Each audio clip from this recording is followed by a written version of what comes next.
Welcome back to another episode of the Isn't That Rich podcast. I'm your host, Jill Franks, and my co-host, Ashley McVicker, is joining me. And today we're going to cover a really stressful topic. Mm-hmm. It is what to do when you lose your wallet. And we've all been there. This happens to the best of us.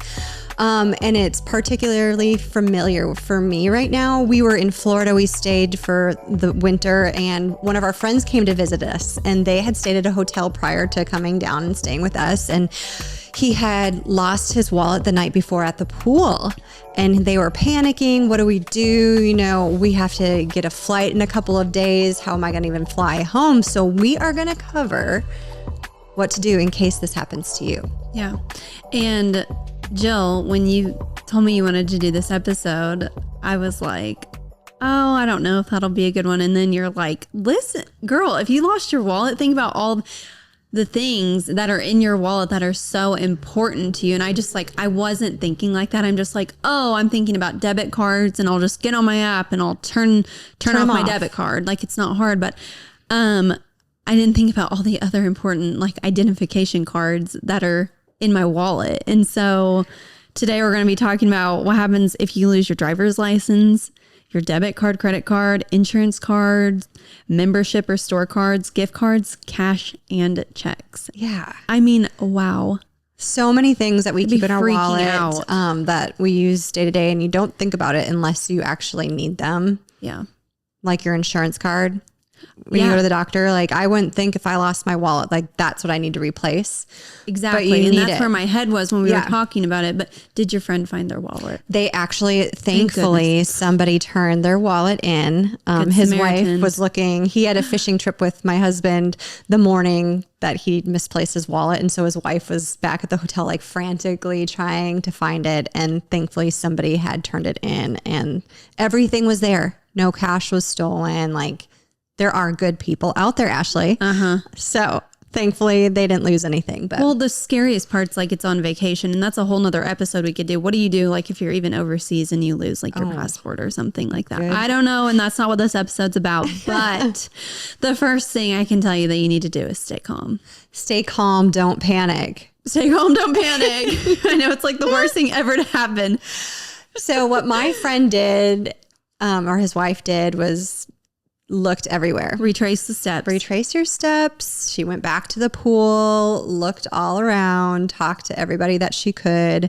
What she did at this moment is that somebody had returned a wallet. The staff knew that somebody had found a wallet and it was in the safe, but only specific people had access to that safe. So she had to wait. So that's that moment of panic. Well, how many people lose their wallet every day? I'm sure tons of people. Right. So she's like, please God, let it be our wallet, you know, instead of somebody else's. And so there was that like hour and a half where she was done searching, retraced her steps, and was still like, okay, I don't know what else to do. This little anxious moment of limbo, but yeah, in your vacation, horrible. Yeah, it's like the last thing you want to do. She's like, I had facial appointments. She was supposed to be at the spa, and she, poor girl, was searching for her husband's wallet. But well, this is a good point to say. There are obviously, everyone knows there's like Apple AirTags or like the Tile if you don't have an Apple device. Like those really are things that probably should be invested in for like a pair of car keys or for your wallet. Like, I love that. I didn't even think to put a AirTag in my wallet. Yeah. But that's brilliant. I mean, we have one in our suitcase. If we are traveling and flying, we'll throw one in our suitcases, but that's a good idea. Stick one in your wallet or your, But it'd be awful if like your phone was in your purse and then your Apple tag was in your purse. Right. Everything's your purse. But well, at least somebody could track it somehow if you could log in. But good point. Get an AirTag, throw it in your wallet. Yeah. So that's more of like a preventative measure. Yeah. Stay calm, search, check the locations you've recently been at. Most of the time I feel like, well, I don't want to say most of the time because I don't know. Yeah. Maybe people do just steal people's wallets. But I'm sure there are pickpocketers out there that make a career out of it. But yeah, hopefully the AirTag will at least help you locate it. Right. The next thing you're going to do after you're staying calm and not panicking. You haven't found it yet. You're going to call and lock all your cards. So you're going to call your credit card company and say, I've lost my Put a freeze on my credit card and my debit card. And it's hard to even remember. If you're on vacation, it might not be a bad idea to take some of those cards that you don't need. Maybe only have a few in your wallet at a time and take note of what's actually in your wallet. Yeah. I can remember like growing up, my mom always had just like a wallet full of cards. Like, I mean, Kim McVicker would never be able to remember actually she probably could. Yeah. This chick's on the ball, but like, I mean, when you're young, it feels like a lot too. Yeah. Well, and there's some that we, when we travel, we use a certain credit card more than what we would when we're not traveling. And so take those credit cards or those debit cards that you might not need. Like maybe you have a business card that you're not going to use on your vacation or you're not using for the day. Take it out of your wallet. Yeah, leave it at home. Leave it at home. But the nice thing about credit cards and debit cards is most of them are connected to apps that you can turn off. So that's like the first place I would go. So at least no one's spending your credit card money. Right. They may be spending your cash and they may be stealing your identity, but at least they're not into your checking account and your credit card. Right? For real. But that's so true. Everybody has an app nowadays. Yeah. My SFSB mobile app, you can go in there and you can immediately turn your card off. And you can do that as well for your credit card. If you have a Farmer State Bank credit card. Yeah. You're able to go in there and turn it off. And I'm sure most banks have that by now.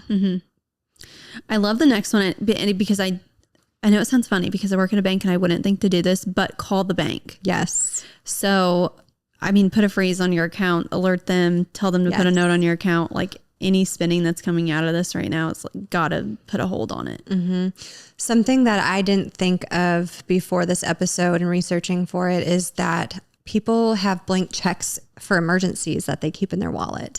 So if somebody were to steal your wallet, they would have your routing number and your checking account number. So if you call your bank and let them know, hey, even if you know like what take note somewhere of what the blank check you have, then they can just even put a, what is that? What is the hold on that check number, and then I was going to say hold, but then I thought, that sounded like an easy word. We were talking about this earlier, like we can't remember things to say. I know.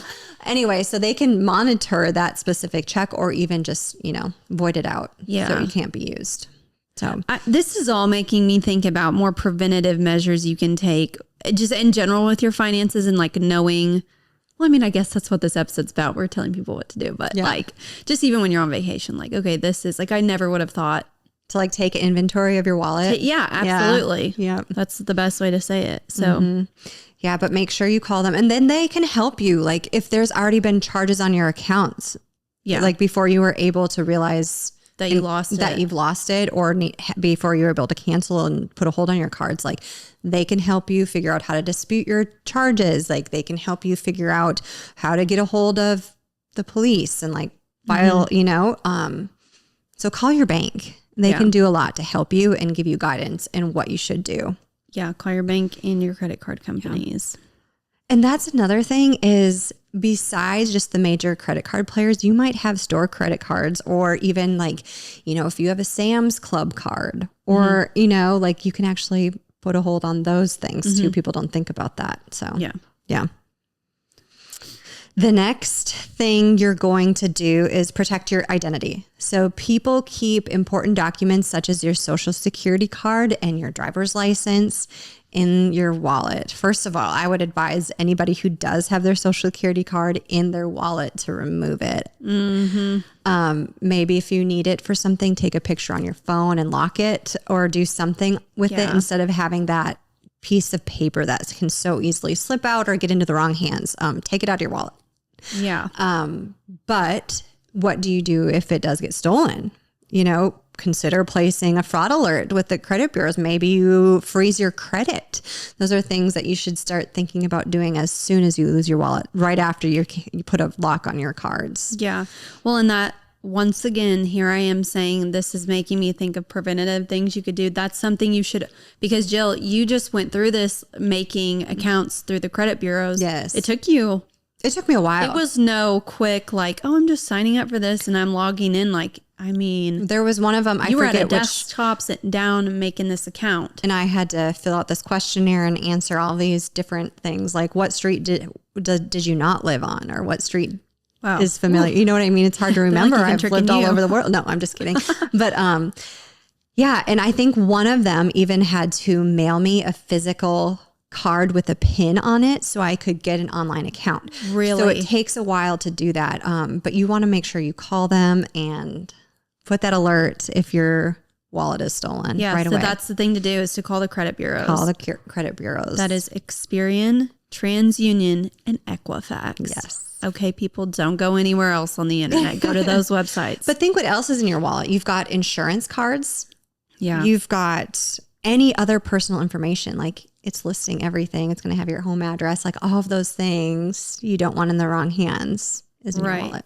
So I guess with your insurance card, you just call your insurance agent. I guess so. Yeah. Or your, maybe even in your HR department at your place that you work for, like your health insurance or whatever it is, but just call everybody. Okay. Just call everyone in your family, call everyone at your work. Yeah, you're going to call your bank. You're going to call your employer. You're going to call the credit bureaus. Who else are you going to call? Have the phone numbers ready to go. Yes. Man, I really can't get over this credit thing, though. I know. That's like super huge. You need to put a freeze on your credit. Yes. Right now, before your wallet even gets stolen, put a freeze on your credit. Well, yeah, we talked about that. If you're not looking for a loan or you're not looking to get a loan anytime soon, yeah, just put a freeze on your credit. That ensures that nobody can go take a loan out in your name. Yes.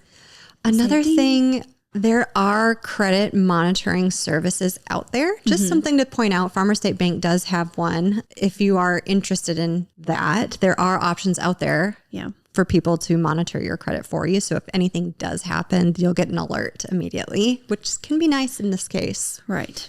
Okay, so you lost your wallet. You didn't find it. Somebody stole it. Definitely a big possible scenario. That's awful. So, okay, that just is what it is. What are we going to do now? Well, it's time to replace your essential items. And I would say the first thing of that is your driver's license. Yes. You know, your social security card and your forms of payment. So how are you getting around? Yeah. Replace your driver's license. You'll probably need to visit your DMV. Go in there and you want to make them aware also that you've had your wallet stolen so that nobody is using your identity as well. They'll probably issue a new ID pretty quickly. A lot of states, you can start the process online. I'm not sure what it is here in Illinois, but that could be another way to get started, is going online. If you're away, like if you're on vacation, you can start that process there. For debit cards and credit cards, it's kind of the same way as if, like when you lost it, if you're canceling it, just call the company and say, I've lost my card. I need you to issue me a new one. You know, and most credit card companies are pretty quick to send new cards. They're great. But one thing that they have been doing is disguising those cards. And so you have to be very diligent on checking your mail and not throwing it away. Oh, yeah, because it's an unmarked envelope. It's unmarked envelope. You think it's junk mail. There's a couple of times I've done that. Oh, I have too. I just recently did it. Yeah. Like, this is fraud. Danielle's like, no, it's not. We send you that debit card. Next thing, obviously, oh my gosh, insurance card. Right. So I'm thinking, gotta go to the doctor. Contact your HR department or your insurance. Get a new insurance card immediately. So we have Blue Cross Blue Shield at our business, and I actually made an online account, and I know there's a place on there where I can request a new card. So going online, if you make that account when you get your health insurance or whatever it is, it makes it a lot easier when something like this happens to issue a new card. So maybe that could be a tip, is make that online account. Yeah, and I know everyone's scared of like the online stuff. I kind of am too, but like putting stuff in your digital wallet isn't that bad of an idea. No. You know that they're like putting IDs, your like driver's license on the phone now, on the wallet. They are? It's only in some states though. That's actually really great. It's cool. Yeah. Well, because I am thinking like if you're flying, you have to have your ID. Right. And that would be another tip is, you know, they always say if you're going out of state or going out of the country that you should take a picture of your ID and keep it somewhere on your phone. So maybe your passport, whatever, would be a good idea to have a digital copy. I've even had printed out my passport. I remember back in the day when you didn't really have pictures on your phone, whatever. Okay. Like you had to, I had a paper copy of my passport. This is like when I was a college freshman and we went to Mexico for Bahamas for spring break. I had to print my passport out and have it tuck it somewhere beside on like a big 8x11 piece no, of paper. it was, but I kept it somewhere just in case somebody stole my wallet while I was out one night or whatever. You never know what happens on spring break. So I had a copy of that safely tucked away in our hotel in the safe. So I'm cracking up. Ashley, you'll never understand the frustrations of having to have paper copies of your map quest when you're going somewhere. Yeah, no. Or instead of just typing in your directions. You and Jared are always explaining. I'm I'm 10 years behind you. Yeah. The next thing you're going to want to do is replace your membership card. So I kind of mentioned your Sam's Club or Costco cards, your gym membership cards, if you have those, your student IDs, if you have those. That can be your excuse not to go to the gym. My wallet got stolen, so on my gym membership, so I'm out for a few weeks, everyone. Yeah. But yes, you need all your memberships card. Yeah. I just got a Sam's membership and I'm like, it's actually is on my phone. They don't even issue cards anymore, Jill. But that's wonderful. So that's nice. But man, if I lost that Sam's card, I'd be upset. Mm-hmm. Getting all those replaced. But like we said before, take an inventory of what you keep in your wallet. So then if you do need to replace these things, it's easier. Mm-hmm. Gift cards. If you have a receipt with the card numbers, some companies will actually reissue a card. I have never saved that receipt, but that is so smart. I have never. And if you're giving someone a gift card, I don't give them the receipt. I know either. It feels weird to do that. It kind of feels tacky. I don't know. Or if you bought other things, here's my grocery list and this gift card I'm giving you. Yes. Yeah, you don't want to do that. But I didn't know that could be done. So I guess moving forward, if you're buying gift cards or you have a gift card, keep that gift card receipt until you use the gift card. Or again, take a dang picture of it. So then you know. Mm-hmm. And make sure you scratch off the code before. Yeah. Gosh, so many things we have to do. Yeah. To just prevent. Or even get back what you had. Yeah. And unfortunately, if your cash is gone, there's not much you can do about that. No. I would advise you not to carry a ton of cash. Right. I wouldn't either. I like cash, but maybe have a threshold of what you carry in your wallet. Or what you're comfortable, basically getting stolen. Exactly. And then the last sounds funny, but thing to have to replace or keep an eye on is those checks. We already mentioned this, but call your bank and let them know that you had a blank check and that they should be monitoring for that in case there's some strange activity happening. Yep. So last thing, obviously learn from the experience if you've lost your wallet or gotten it stolen. I know. Sadly, the best way to learn is from experience. Yeah. And once this happens to you, you can be sure that you will take some of these preventative measures to not let it happen again or be prepared for when it does happen. Well, I just think it's one of those things that you never think is going to happen to you. It's just one of those things. And then when it does, you're like, gosh, I wish I would have done what Jill and Ashley told me to do. That's right. Have you ever had your wallet stolen, Ashley? No, but I have definitely lost a few of my debit cards. But it was always me that misplaced them. I haven't had them stolen, thankfully. Have you had anything stolen? Good. I had my wallet stolen in Vegas. Wow. I was in Las Vegas for a business trip when I worked in commercial real estate. And we went out to a company event that night and my wallet was stolen out of my little clutch. Nuh-uh. I can't even believe, I don't even remember setting it down for 2 seconds. So there are people out there that are professionals because... What'd you do? Oh, I had to travel. This is the first time I've ever had to travel without an ID. It was so weird, but I guess it happens a lot in Vegas. So the Vegas airport was very understanding. And like I said, I had that printed picture of my passport with me, Ashley. So that was helpful. Here you go. But I will say my nightlife in Vegas was not fun. I couldn't get in anywhere after. And this is one of the first nights our company was there. So I was kind of a letdown for the rest of my company. They didn't want me to be at home at night, but yeah. So you just had to, I couldn't are you glad you had your passport thing? I was. Is that what kind of saved you? But I'm wondering what you do. So you had to have 2 forms of ID. So I did have in my little clutch, I only had my ID. Here's my Kroger card and here's my... Right. But I had my student ID from when I was, back in college. Oh, nice. So that helped. And so I had a picture ID. I had the printout of my passport, and I had another card that I did not take with me that night. So I was able to get home. I had enough IDs to prove that I was who I said I was. But yeah, that was interesting. For sure. Nice. So it has happened to me. So you've learned your lesson. I've learned my lesson the hard way. Well, I hope I never have to learn my lesson when it comes to losing your wallet or getting it stolen. But if you do, now you all know what to do if this happens to you. And we hope this episode was helpful. I know I've learned a lot. What about you? Too, definitely. I know exactly what I need to replace and to take an inventory of my wallet. Yeah. And I'm also aware of more things I should do to kind of prevent this or be thinking about when it comes to my wallet. For sure. All right. We hope you've enjoyed this episode, and we will see you next week. So Jill, where do we go from here? Be sure to check out our show notes for this episode, and also be sure to follow us on social media and subscribe to our newsletter. And we'll see you next week. See you next week.